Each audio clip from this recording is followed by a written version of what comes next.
नमस्कार मित्रांनो, माझ्या यूट्यूब चॅनलमध्ये तुमचे सर्वांचे स्वागत आहे. तर हे बघा, आमच्या डाळिंबाच्या रोपांपाशी एक आहे सीताफळाचे झाड.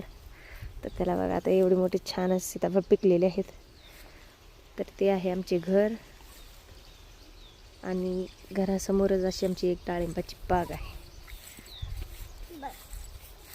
तर हे बघा, आमची प्रियांशी कशी दाखवते तुम्हाला डाळिंब. चला.